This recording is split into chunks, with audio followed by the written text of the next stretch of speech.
Narayanganj city বাংলাদেশের ঢাকার পার্শ্ববর্তী একটি জেলা এবং সেখানে সিটি কর্পোরেশনের কর্মকর্তা কর্মচারীদের গাফিলতির কারণে বিভিন্ন সেবা থেকে বঞ্চিত হচ্ছেন নারায়ণগঞ্জের মানুষ। নারায়ণগঞ্জ সিটি কর্পোরেশনের সামনে থেকে এই বিষয়ে বিস্তারিত জানিয়েছেন প্রতিনিধি আব্দুল সালাম। আব্দুল সালাম, যেমনটি বলছিলাম, এটা কিন্তু পার্শ্ববর্তী ঢাকার একটি জেলা, সেখানে সিটি কর্পোরেশনের গাফিলতির কথা শুনতে পাচ্ছি।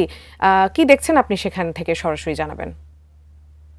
প্রাচীনতম নারায়ণগঞ্জ পৌরসভা গত 15 বছর আগে এটি সিটি কর্পোরেশনে রূপান্তরিত হয় এবং সিটি কর্পোরেশনে রূপান্তরিত হওয়ার পরে মূলত জনপ্রতিনিধিদের মাধ্যমেই কিন্তু এই সিটি কর্পোরেশন এলাকার সেবা কার্যক্রম পরিচালিত হয়েছে।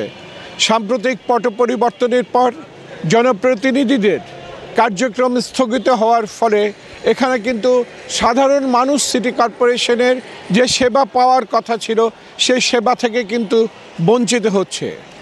এই কর্পোরেশনের দায়িত্ব নেওয়ার সাথে সাথে কিন্তু নারায়ণগঞ্জ শহর একটি যানজটের শহরে পরিণত হয়েছে।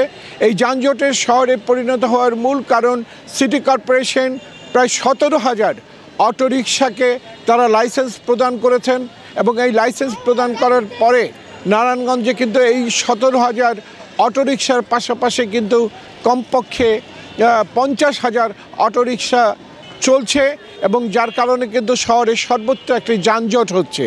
সিটি কর্পোরেশনের যে কর্মকর্তা তাদের সাথে কথা বলেছে, তারা যে কথাটি বলছেন যে সাম্প্রতিক পরিবর্তনের পর অনেক কর্মকর্তা কর্মচারী তারা এখান থেকে বদলি হয়ে গেছেন, কেউ বা কাজে আসছেন না এবং বিশেষ করে যারা পরিষ্কার পরিচ্ছন্ন কর্মী তাদের অবহেলা হচ্ছে সবচেয়ে বেশি, যে কারণে তারা কিন্তু নিয়মিত শহর পরিষ্কার পরিচ্ছন্ন রাখতে পারছেন না।